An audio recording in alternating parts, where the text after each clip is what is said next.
changed boxing completely. I mean, it's just Sky Television come in with big money just for certain promoters, and they've ruined all the small promoters. I would say one time there would be at least 6 shows a night in Great Britain, almost every night of the week. But now we're down to about 3 shows a week. So I mean, the boxing's not getting any worse because all the big shows are going to Sky TV. Sky Television has most of the boxing rights in Great Britain. The big money goes to just a few stars. In Wales, most fighters dream of being a champion, at least at the start of their careers. Later on, most of them are happy just to have a job. It pays the bills, even if it means being a stepping stone for another fighter. We leave Cardiff for Swansea.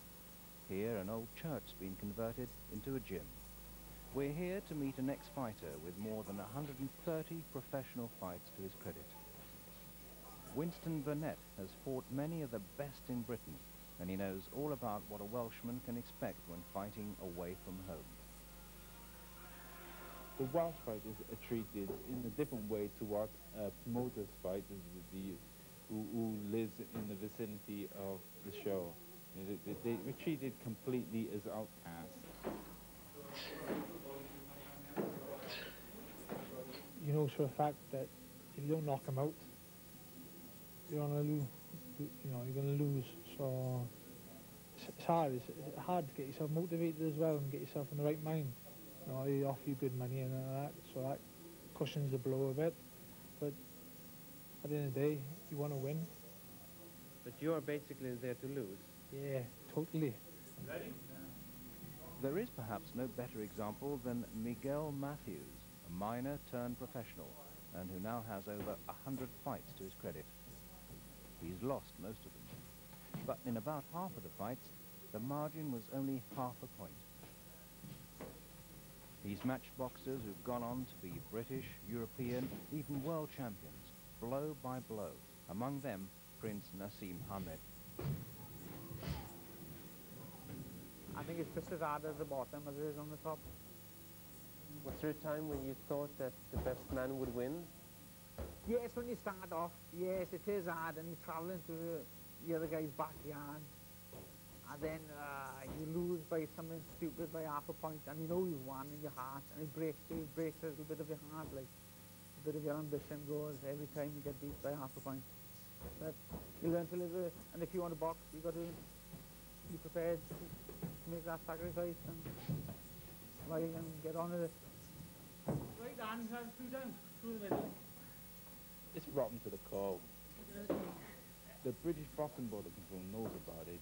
They know that these fighters are used in that way, and the decisions are unfair. That's why they're so set against getting judges in. They leave it to the referee because they know that everyone's paid, and it's a close-knit boys' club as such.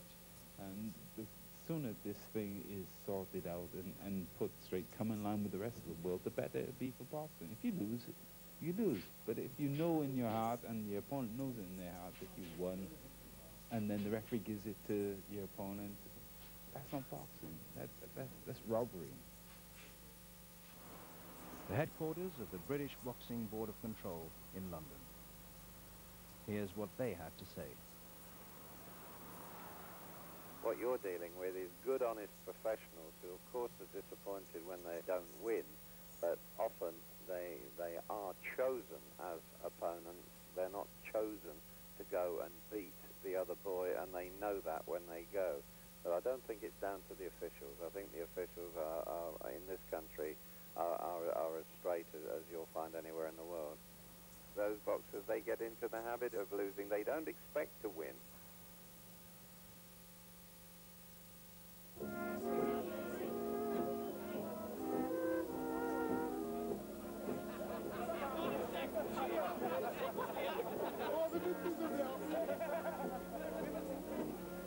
A rugby club in Port Albert, Wales.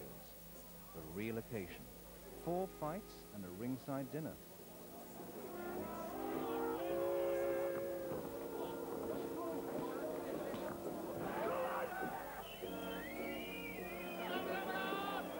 There's no doubt who's the hero of the evening here.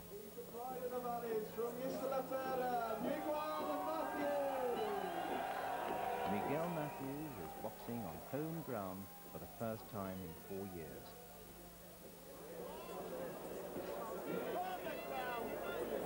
You never beat the promoters' boilers. For the simple fact is that the promoters paying everybody's wages, the boxers' wages, the referees' wages, and all the officials' wages. So it is a tendency for the officials to lean towards the hometown boy, especially when you've got about 3,000–4,000 fans cheering them on. Respect, that's what all boxing is about to me, like respect. Forget the money and the verdict and the wins and the losses. It's just about respect.